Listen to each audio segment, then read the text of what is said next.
Welcome to the 2025 CDL General Knowledge Practice Test. This test has 60 questions to help you prepare for this test. Before we get started, don't forget to jumpstart that like button to keep this channel running. Now here is your CDL instructor to walk you through the questions. Question 1. What components on a school bus create blind spots? A. Mirrors. B. Brackets. C. Support columns. D. All the above. The correct answer is D. All the above. Some components on a school bus can block the view of pedestrians or other vehicles. Blind spots can become a challenge when turning a bus, and drivers must use special maneuvers to improve their view. Leaning forward and back, left to right, will help a driver overcome blind spots. Question 2. What is a characteristic of convex mirrors? A. Show a wider view than flat mirrors. B. Display a distorted image of objects. C. Show a narrower view than flat mirrors. D. Reflect light more intensely. The correct answer is A. Show a wider view than flat mirrors. Convex mirrors are designed to provide a broader field of view compared to flat mirrors, making them particularly useful for eliminating blind spots and enhancing overall visibility, especially in larger vehicles. Question 3. What is the maximum duration of driving allowed after a consecutive 8-hour off-duty period? A. 8 hours. B. 10 hours. C. 9 hours. D. 11 hours. The correct answer is B. 10 hours. After an uninterrupted 8-hour off-duty period, you are permitted to drive for a maximum of 10 hours, adhering to hours of service regulations aimed at preventing driver fatigue and promoting road safety. Question 4. What is the National Response Center? A. Hotline to report unsafe hazmat drivers. B. An organization that gives information on how to load hazardous materials. C. An organization that coordinates emergency response to chemical hazards. D. Hotline for information about hazardous materials. The correct answer is C. An organization that coordinates emergency response to chemical hazards. The National Response Center is staffed 24 hours a day by the Coast Guard. It is a designated point of contact to report all oil, chemical, radiological, biological, and etiological discharge into the environment. Question 5. What is the meaning of high center of gravity? A. The higher the vehicle, the lower the center of gravity. B. The lower the vehicle, the higher the center of gravity. C. Tank vehicles do not have a high center of gravity. D. Much of the load's weight is carried high up off the road. The correct answer is D.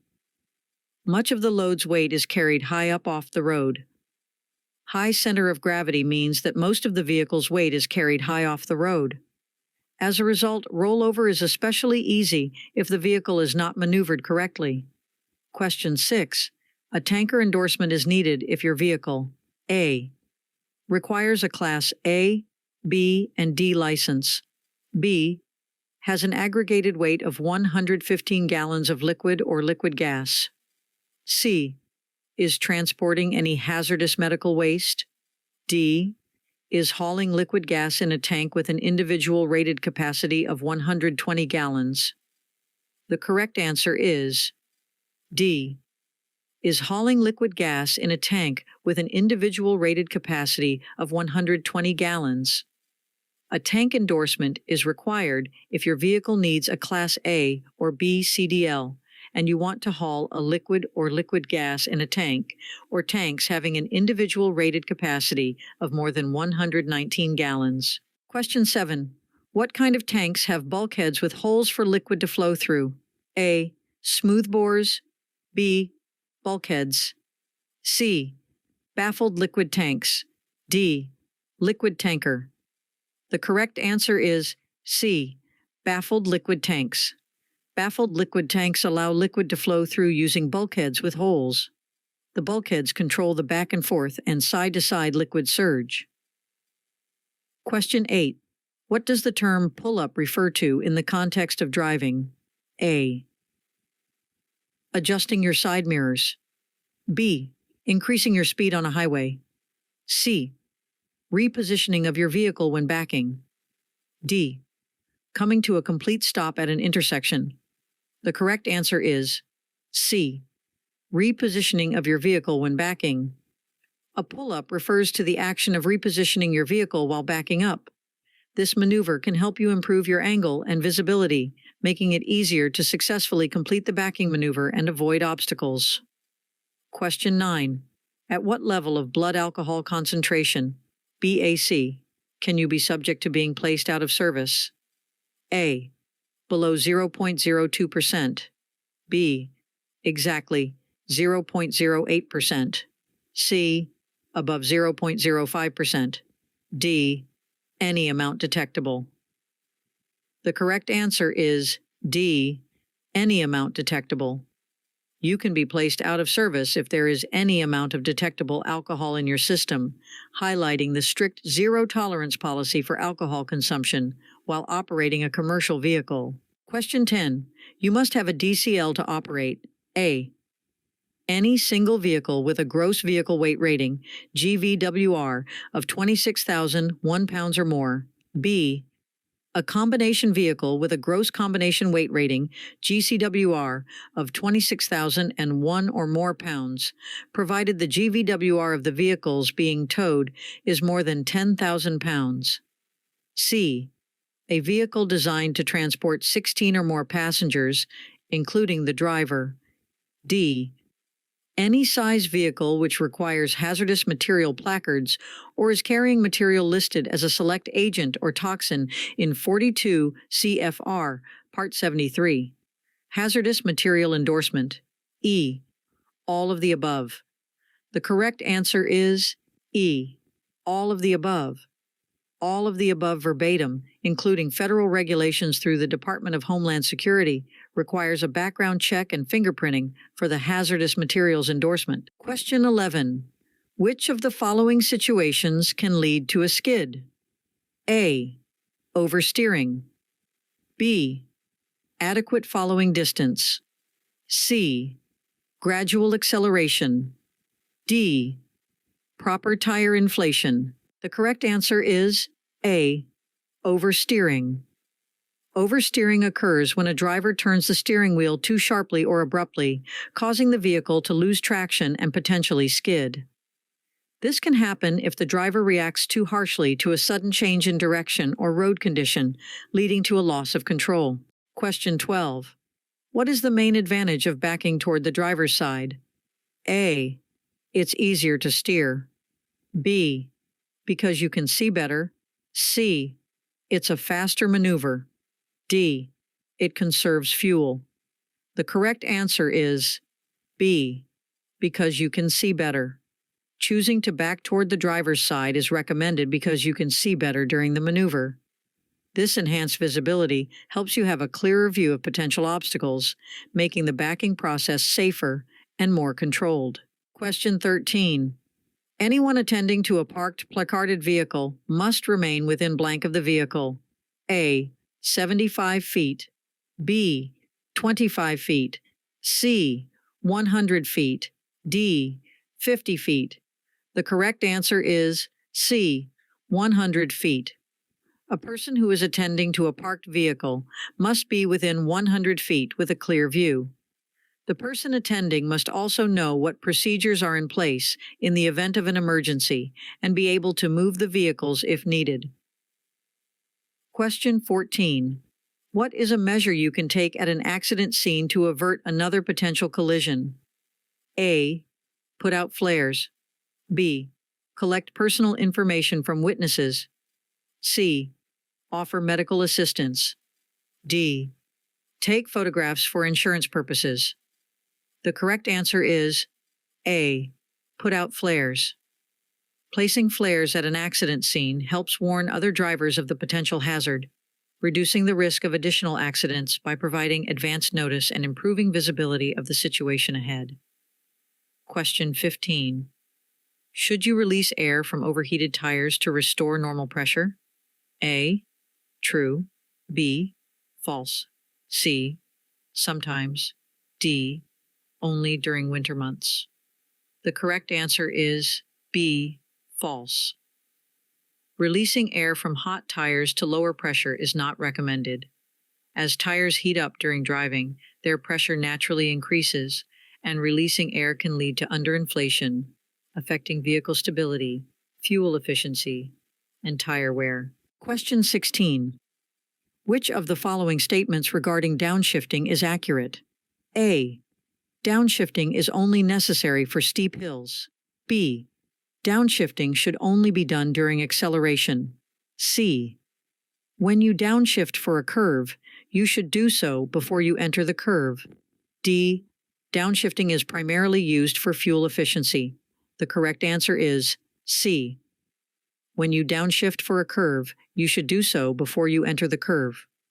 It's crucial to downshift before entering a curve to ensure that you are in the appropriate gear for the curve's demands, allowing you to maintain control, manage speed, and enhance overall safety while navigating the road. Question 17. How many classes of hazardous materials are there? A. 5. B. 9C. 11. D. 15. The correct answer is B. 9 hazardous materials are separated into 9 different classes. Their specific hazardous properties are defined and have distinct regular requirements for packaging, markings, and labels. The 9 different classes of hazardous materials are 1. Explosives. 2. Gases. 3. Flammable liquid and combustible liquid. 4. Flammable solid. Spontaneously combustible and dangerous. When wet. 5. Oxidizers. Organic peroxide. 6. Poison. Toxic material. Infectious substances. 7. Radioactive. 8. Corrosives. 9. Miscellaneous hazardous materials. Question 18. What is the purpose of inspecting wheel bearing seals, and what condition should they be checked for? A. Leaking. B. Rust formation. C. Color changes. D. Scratches. The correct answer is A. Leaking. Wheel bearing seals should be checked for leaking.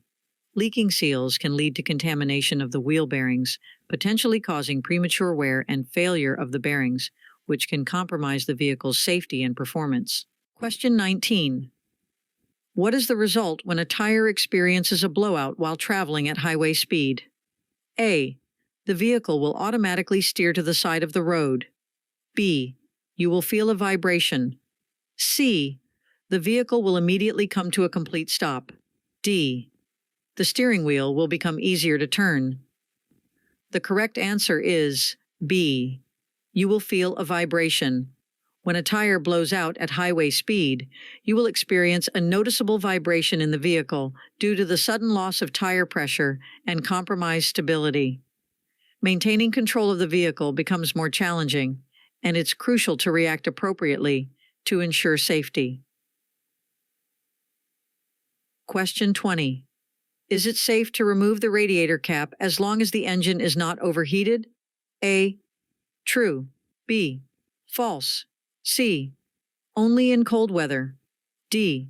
Only during routine maintenance. The correct answer is B. False. The statement is false.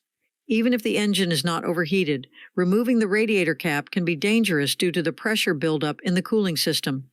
It's important to wait for the engine to cool down before attempting any maintenance involving the radiator cap. Question 21. When stationary on an incline, what technique can prevent your vehicle from rolling backward when starting to move? A. Apply the parking brake firmly. B. Turn the steering wheel to the side. C. Partly engage clutch before taking your foot off the brake. D.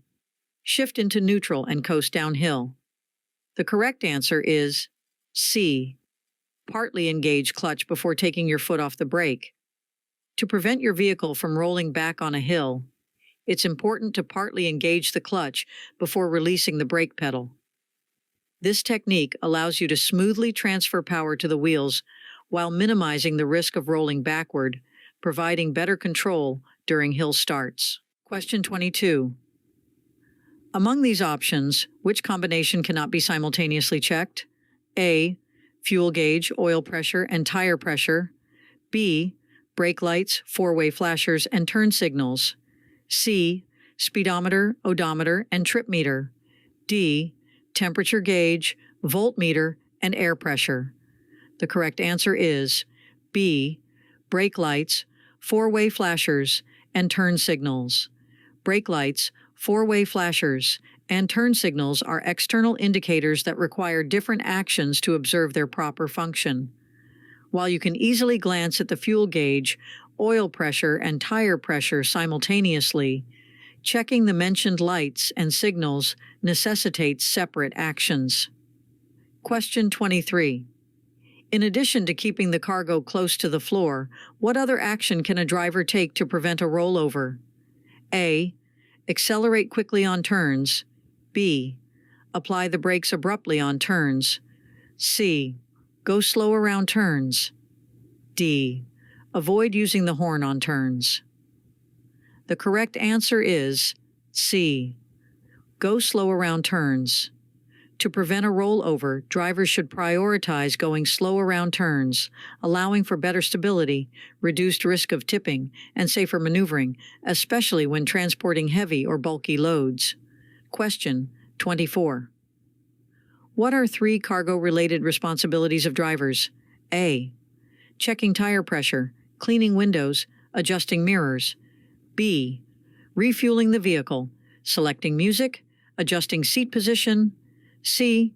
Checking engine oil, washing the exterior, refilling windshield washer fluid. D. Inspection of cargo, balanced weight of cargo, secured cargo.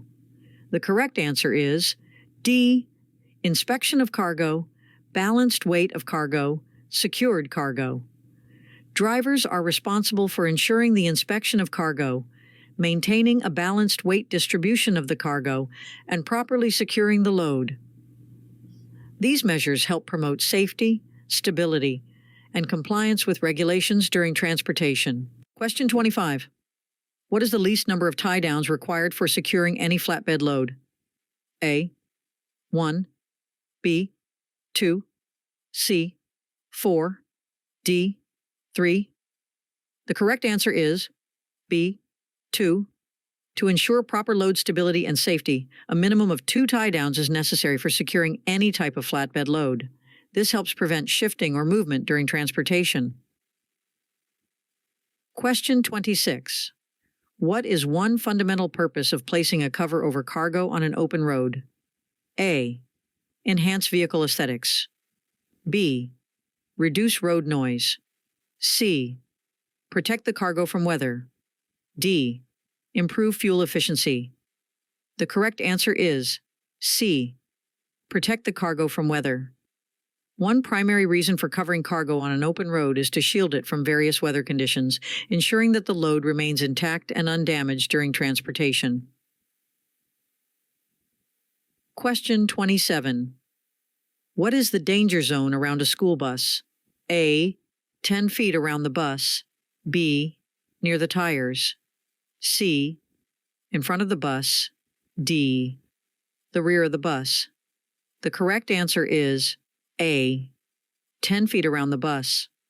10 feet completely around the school bus is considered the danger zone. When school bus lights are activated, cars should stop 10 feet away. Drivers must pay close attention and use their mirrors to check the danger zone when loading and unloading passengers. Question 28. What type of fuel is used for a school bus? A. Diesel. B. Gasoline. C. Propane. D. All of the above. The correct answer is D. All of the above. Knowing what type of fuel is very important. If the wrong fuel is used, significant engine damage will occur. Diesel fuel is used for larger vehicles, and gasoline is used for smaller vehicles. Propane is not often used for school buses and requires special procedures when fueling.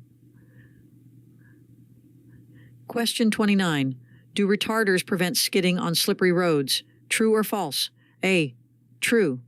B. False. C. Sometimes. D. Only at high speeds. The correct answer is B. False. Retarders are not designed to prevent skidding on slippery roads. They primarily assist in slowing down the vehicle by using engine resistance, but additional caution and proper driving techniques are necessary to avoid skidding on slippery surfaces. Question 30. Before transporting a sealed load, what is a crucial action you must take? A. Count the number of items in the load. B. Inspect the interior of the trailer. C. Check that you don't exceed weight restrictions. D. Check for potential leaks in the load. The correct answer is C. Check that you don't exceed weight restrictions. It is essential to ensure that you don't exceed weight restrictions before transporting a sealed load. This helps maintain compliance with regulations and ensures safe and lawful transportation of the cargo. Question 31. During a pre-trip inspection of the steering system, which component should you exclude from inspection? A. Steering linkage. B. Leaking shock absorbers. C. Tie rods. D. Pitman arm. The correct answer is B. Leaking shock absorbers. While inspecting the steering system components, you would not typically assess the condition of leaking shock absorbers, as this falls under the inspection of the suspension system. Question 32. What statement is not correct regarding placard placement? A. A total of 2 placards must appear on each side of the vehicle. B. Words and numbers placards need to be level and read from left to right. C. Kept clear of attachments or devices such as ladders or doors. D. Must be 3 inches away from any other markings. The correct answer is A. A total of 2 placards must appear on each side of the vehicle. Most often, 4 placards are required for a hazardous material shipment. A placard must appear on each side of the vehicle and must also appear on the front and back of the vehicle. The shipper is required to supply the driver with the placards with the required identification numbers. Question 33. At what specific point should you initiate a downshift with an automatic transmission? A. Before starting downgrade. B. When approaching a red traffic light. C. While accelerating on a straight road. D. After exiting a highway ramp. The correct answer is A. Before starting downgrade. Downshifting an automatic transmission is particularly important before starting a descent on a downgrade. This practice allows you to utilize engine braking and maintain better control over your vehicle's speed while going downhill, enhancing overall safety. Question 34. When driving a heavy vehicle and encountering a downhill curved off-ramp, what action should you take? A. Slow down to a safe speed before the ramp. B. Accelerate to exit swiftly. C. Maintain your current speed. D. Apply the brakes abruptly. The correct answer is A. Slow down to a safe speed before the ramp. To navigate a downhill curved off-ramp safely, it's important to reduce your speed to a safe level before entering the ramp, ensuring better control, stability, and readiness to negotiate the curve. Question 35. If you increase your speed by 2-fold, how many times more distance is needed to bring your vehicle to a complete stop? A. 4. B. 3. C. 2. D. 5. The correct answer is A. 4. When you double your speed, the braking distance required to stop your vehicle increases by a factor of 4, emphasizing the critical importance of maintaining a safe and controlled speed to ensure effective braking in emergency situations. Question 36. It is important to brake far in advance of a stop and increase your following distance to A. Control outage. B. Prevent skids. C. Control surge. D. Prevent rollover. The correct answer is C. Control surge. Stopping suddenly can create a tremendous amount of surge and result in an accident. Brake early when preparing to stop and increase following distance to allow for enough space to safely bring the vehicle to a complete stop. Question 37. What is the rationale behind being in the appropriate gear before beginning a descent? A. You may not be able to shift back into any gear and all braking effect will be lost. B. To reduce engine noise. C. To save wear on the clutch. D. To achieve maximum fuel efficiency. The correct answer is A. You may not be able to shift back into any gear and all braking effect will be lost. Being in the proper gear before starting a downhill descent is crucial to ensure that you can control your speed effectively and maintain braking power. If you are not in the right gear, you risk losing the ability to downshift and potentially lose all braking effect, which can lead to dangerous situations. Question 38. What is a common risk when your brakes are wet? A. Jackknife the trailer. B. Reduce the stopping distance. C. Improve steering responsiveness. D. Experience increased traction. The correct answer is A. Jackknife the trailer. Wet brakes can significantly reduce their effectiveness, increasing the likelihood of the trailer skidding or jackknifing when braking. This underscores the importance of maintaining proper braking distance and using caution in wet conditions. Question 39. How often does a driver's hazmat endorsement need to be renewed? A. Every year. B. Every 3 years. C. Every 5 years. D. Before the expiration of a driver's CDL. The correct answer is D. Before the expiration of a driver's CDL. Drivers will receive a recertification notice approximately 7 months before the expiration of their CDL. Drivers will need to appear at a driver license center and show proof of citizenship or permanent residency and pass the Hazmat Knowledge Recertification Test. A DL-288 form must be submitted to the driver license center along with required fees. Question 40. When crossing railroad tracks, when should a driver turn off his hazard warning lights? A. When it is safe to cross the tracks. B. When the bus clears the tracks. C. When the bus has cleared the tracks plus 100 feet. D. All the above. The correct answer is B. When the bus clears the tracks. School buses must always stop at railroad crossings. To warn other drivers, the hazard warning lights should be activated approximately 100 feet before the tracks. When the bus crosses the tracks, the driver must make sure the end of the bus has cleared before deactivating the warning hazard lights. Question 41. What does the term off-tracking refer to in the context of truck and trailer movement? A. Maintaining a straight path while turning. B. Towing a trailer uphill. C. Trailer wheels following a different path than the tractor wheels. D. Accelerating while turning. The correct answer is C. Trailer wheels following a different path than the tractor wheels. Off-tracking describes the phenomenon where the rear wheels of a trailer take a wider trajectory during a turn compared to the front wheels of the tractor, resulting in a distinct path difference between the two sets of wheels. Question 42. What is the recommended distance for maintaining forward visual focus while driving? A. 5 to 7 seconds.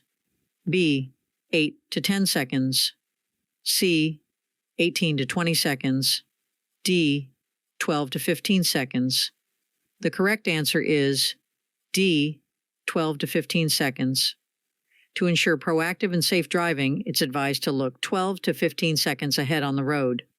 This allows you to anticipate potential hazards, make informed decisions, and respond to changing traffic conditions in a timely manner. Question 43. If the weight of the vehicle is doubled, how many times must the stopping power be increased? A. If the weight is doubled, the braking force must be tripled to stop at the same distance. B. Stopping power does not need to be increased if the weight of the vehicle is under 1 ton. C. If the weight is doubled, the braking force must be doubled to stop at the same distance. D. None of the above. The correct answer is C. If the weight is doubled, the braking force must be doubled to stop at the same distance. If the weight is doubled, the braking force must be doubled to be able to stop at the same distance. If the speed is doubled, the braking force must be increased 4 times to be able to stop at the same distance. When weight and speed are both doubled, the braking force must be increased 8 times to be able to stop at the same distance. Question 44. When confronted with a hazard on the road ahead, what action should you take? A. Increase your speed to pass the hazard quickly. B. Turn on your 4-way flashers to warn other drivers. C. Brake abruptly to avoid the hazard. D. Honk your horn to alert other drivers. The correct answer is B. Turn on your 4-way flashers to warn other drivers. In the presence of a road hazard, turning on your 4-way flashers serves as a visual warning to alert other drivers to the potential danger ahead, helping to mitigate the risk of collisions or sudden stops. Question 45 blank are required on all converter dollies built after March 1st, 1998. A. Air compressor valve. B. Trailer protection valve. C. Anti-lock brakes. D. Spring brakes. The correct answer is C. Anti-lock brakes. A converter dolly is an unpowered vehicle that enables trailer units to pull tractors. It has 1 or more axes, a 5th wheel, and drawbar. All dollies built after March 1st, 1998 are required to have anti-lock brakes. Question 46. Which of the following assertions is accurate? A. Rental trucks are always driven by experienced drivers. B. Rental trucks are typically more fuel efficient than personal vehicles. C. Drivers with rental trucks are often not used to driving a large vehicle and may be more dangerous. D. Drivers with rental trucks have extensive training in large vehicle operation. The correct answer is C. Drivers with rental trucks are often not used to driving a large vehicle and may be more dangerous. Drivers with rental trucks may lack experience in operating larger vehicles, leading to potentially higher risks due to unfamiliarity with handling such vehicles. This unfamiliarity can result in less confident and more hazardous driving behaviors. Question 47. What are the 5 main components of a basic air brake system capable of stopping a vehicle? A. Compressor, reservoir, foot valve, brake chamber, brake lining, and drums. B. Regulator reservoir, foot valve, brake chamber, brake lining, and drums. C. Compressor, cylinders, foot valve, brake chamber, brake lining, and drums. D. Compressor, reservoir, tanks, brake chamber, brake lining, and drums. The correct answer is A. Compressor, reservoir, foot valve, brake chamber, brake lining, and drums. A basic air brake system capable of stopping a vehicle has 5 main components. 1. A compressor to pump air with a governor to control it. 2. A reservoir or tank to store the compressed air. 3. A foot valve to regulate the flow of compressed air from the reservoir when it is needed for braking. 4th, brake chambers and slack adjusters to transfer the force exerted by the compressed air to mechanical linkages. 5. Brake linings and drums or rotors to create the friction required to stop the wheels. Question 48. What is the primary purpose of conducting a pre-trip inspection? A. To make sure the vehicle is safe to operate. B. To impress your passengers or fellow drivers. C. To avoid inclement weather conditions. D. To save time during the trip. The correct answer is A. To make sure the vehicle is safe to operate. The pre-trip inspection is conducted to ensure the safety and roadworthiness of the vehicle before starting a trip, identifying any potential issues or defects that may compromise safe operation and allowing corrective measures to be taken before hitting the road. Question 49. What is one way to control a surge? A. Pump the brakes. Do not release brakes too soon when coming to a complete stop.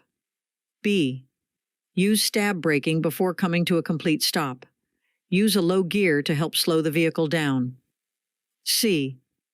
Keep a steady pressure on the brakes before coming to a complete stop. D. Keep a 7-second following distance. The correct answer is C. Keep a steady pressure on the brakes before coming to a complete stop. Surges can be minimized by maneuvering the vehicle gently. One example is to apply and keep steady pressure on the brakes before coming to a complete stop, especially at intersections. Question 50. When using low-beam headlights, your visibility extends to a distance of A. 250 feet ahead, B. 150 feet ahead, C. 200 feet ahead, D. 100 feet ahead. The correct answer is A. 250 feet ahead. Low-beam headlights provide visibility for a distance of about 250 feet ahead, allowing you to spot potential hazards and obstacles on the road in a timely manner while driving at night or in adverse weather conditions. Question 51. Rearward amplification can increase with the number and size of trailers in tow and cause a blank. A. Tractor protection effect. B. Combination vehicle effect. C. Shut-off effect. D. Crack the whip effect. The correct answer is D. Crack the whip effect. Braking inside a curve can be dangerous, and drivers should always enter at a safe speed. A driver needs to enter a curve in a gear that will allow the driver to accelerate in the curve and maintain control. Question 52. What is the purpose of devising emergency plans upon identifying a hazard? A. To impress passengers with your driving skills. B. To demonstrate your knowledge of road safety. C. To alert other drivers to the hazard. D. To ensure you have more time to act. The correct answer is D. To ensure you have more time to act. Creating emergency plans when a hazard is detected allows you to anticipate potential actions, enabling you to react promptly and effectively to the situation. This proactive approach provides you with more time to take appropriate measures, enhancing your ability to avoid accidents and ensure safety. Question 53. In the event of being tailgated, what action is recommended? A. Speed up to create more space. B. Apply sudden brakes to discourage tailgating. C. Maintain your current speed and lane position. D. Increase following distance. The correct answer is D. Increase following distance. If you are being tailgated, it's wise to increase your following distance from the vehicle ahead to provide yourself and the tailgating driver with more reaction time and space, reducing the risk of a rear-end collision. Question 54. Considering your vehicle's length of 40 feet and a speed of 50 miles per hour, what is the appropriate safe following distance? A. 2 seconds. B. 3 seconds. C. 5 seconds. D. 4 seconds. The correct answer is C. 5 seconds. When your vehicle is 40 feet long and traveling at 50 miles per hour, maintaining a safe following distance of 5 seconds allows sufficient time and space to react to potential hazards or sudden stops ahead, promoting safer driving practices. Question 55. Which of the following statements accurately pertains to brakes? A. Brakes are less effective on smaller vehicles. B. The heavier a vehicle or the faster it is moving, the more heat the brakes have to absorb to stop it. C. Brake heat absorption decreases with increased vehicle weight. D. Brake performance is unaffected by vehicle weight or speed. The correct answer is B. The heavier a vehicle or the faster it is moving, the more heat the brakes have to absorb to stop it. The heat generated by braking is directly proportional to the vehicle's weight and speed. As a vehicle becomes heavier or travels at higher speeds, more kinetic energy needs to be dissipated, resulting in greater heat production in the braking system. This understanding is essential for safe driving and proper brake maintenance in commercial vehicles. Question 56. In which scenario can you lawfully transport hazardous materials without a hazardous materials endorsement on your commercial driver license? A. During adverse weather conditions. B. When the load does not require placards. C. Only if accompanied by a certified hazardous materials expert. D. Only if the hazardous materials are in sealed containers. The correct answer is B. When the load does not require placards. If the load does not necessitate the use of placards, you are permitted to transport hazardous materials without a hazardous materials endorsement on your commercial driver license. Question 57. What is the recommended action regarding the use of the hand valve before the brake pedal to prevent a jackknife? A. This should be done routinely. B. This should only be done on wet roads. C. This should be done during rapid acceleration. D. This should not be done.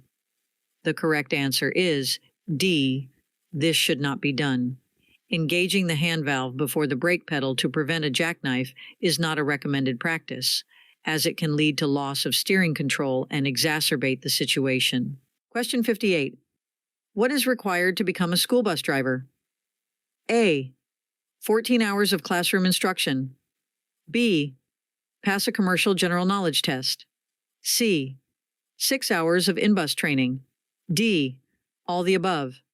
The correct answer is D. All the above. To become a school bus driver, a candidate must pass a school bus driver physical examination, and an application for a CDL learner's permit must be submitted with the required fee. The driver will be required to pass a vision screening along with a commercial general knowledge test.